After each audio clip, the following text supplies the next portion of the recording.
Sometimes crazy it's just crazy. We're in a moment where everything is politically motivated. It's left versus right, it's blue versus red.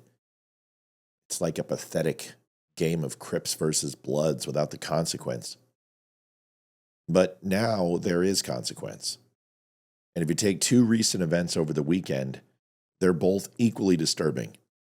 One is an 18-year-old boy from Wisconsin. And I'm not going to pronounce the name because the last time I did and I tried, I got thousands of comments telling me that I didn't pronounce it correctly. Some say Waukesha, some say Waukesha, Waukesha. Yes, it's Wisconsin. But the kid missed 2 weeks of school, so police showed up to do a welfare check and find both of his parents murdered.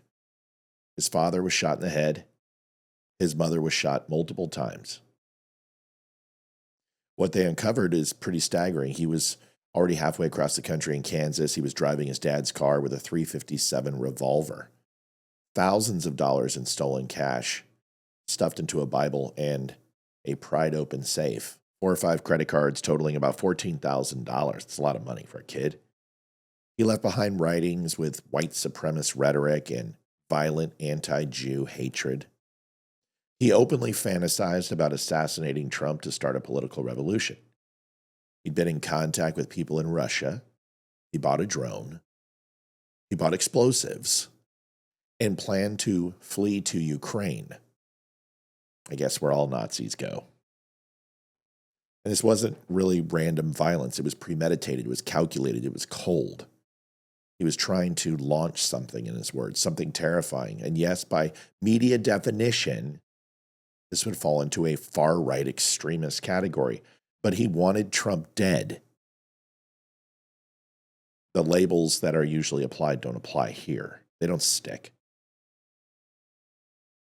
And you take the second circumstance over to Pennsylvania. A gentleman named Cody Balmer, 38 years old. He was obsessive with Kamala Harris, and he was a huge supporter. He had been to her rallies dozens and dozens of times. He followed her campaign religiously. He broke into Governor Josh Shapiro's mansion in the middle of the night during Passover, the former vice presidential possible candidate, and they went with Walz instead. Set it on fire with a homemade incendiary device while the governor and his wife and kids were asleep inside. Fire caused pretty extensive damage. Charred piano, burned furniture, windows shattered. The only reason no one died is because the flames didn't spread faster. He snuck in, got past security.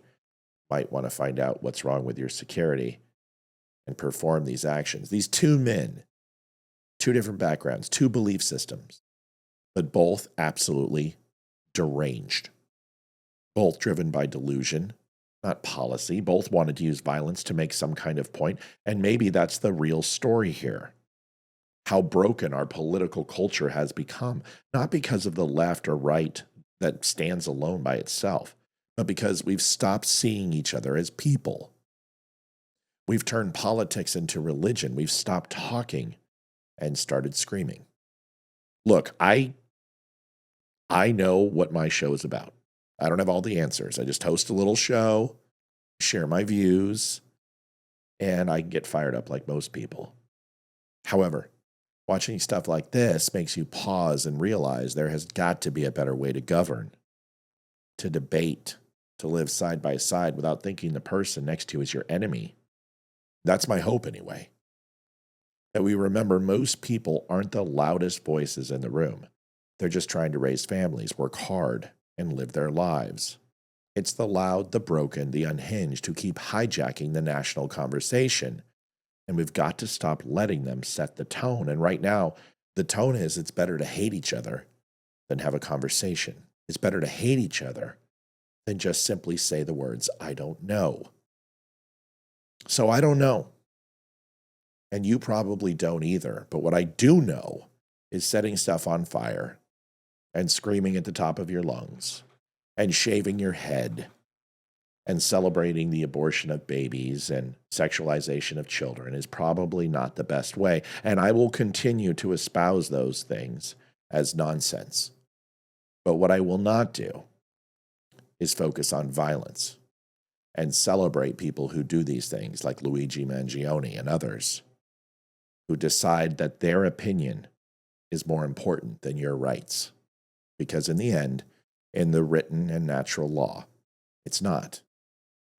Folks, I'll see you at 7 o'clock tonight. Be good.